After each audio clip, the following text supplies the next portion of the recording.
about all you wasted on earth.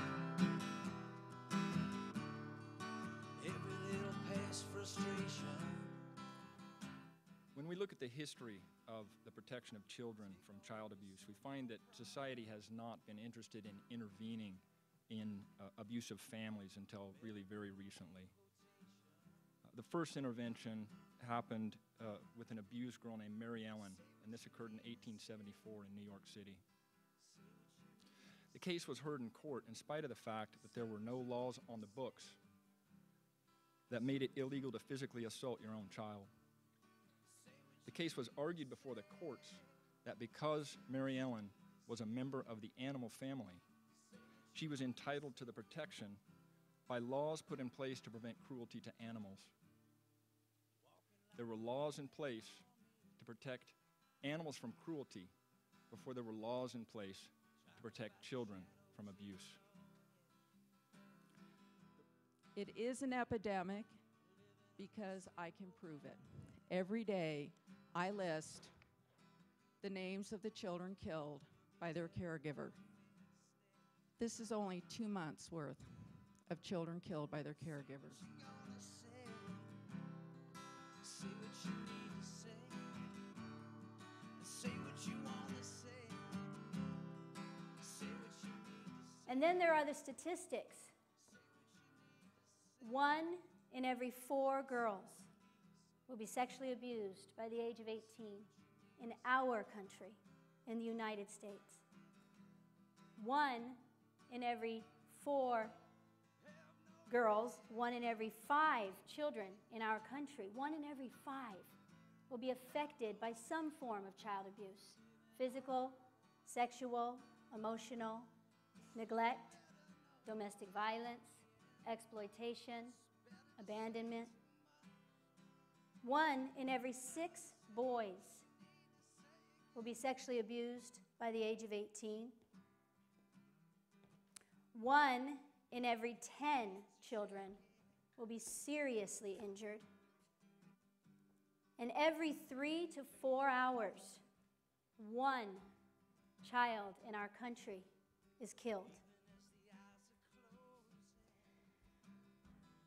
The word one is very powerful. And all of a sudden I realized, but I am one. I'm one teacher. I'm one person. I have one voice.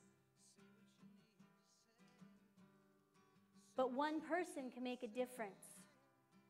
So then I began to think, imagine if I asked everyone I meet to be one. And so it began. Every day I began to ask everyone I met.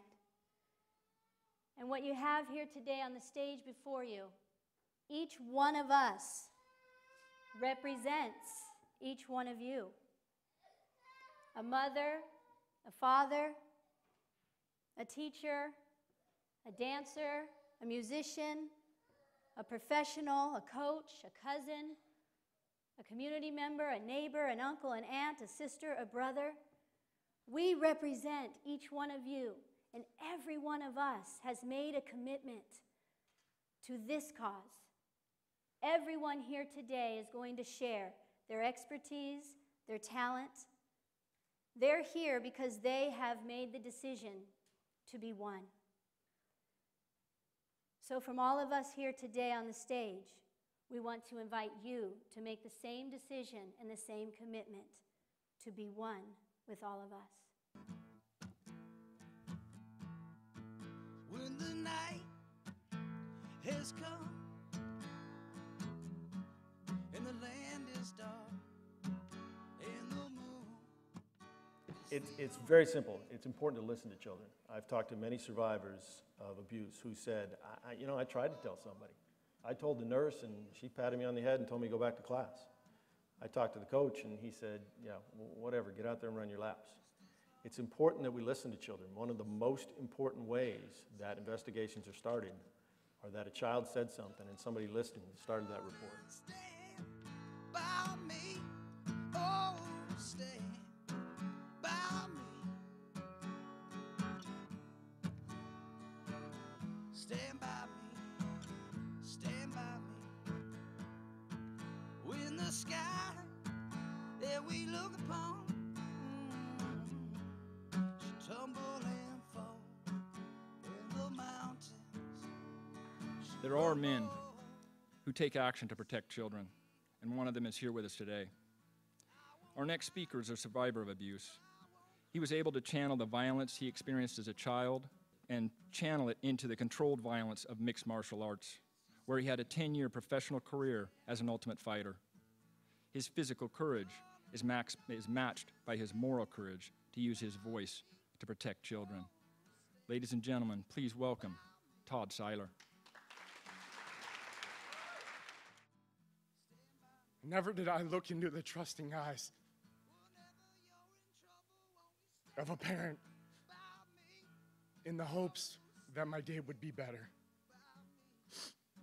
Even though the physical abuse ended when I left my home at age 17, the abuse itself is a stamp on my DNA and stays with me every waking minute.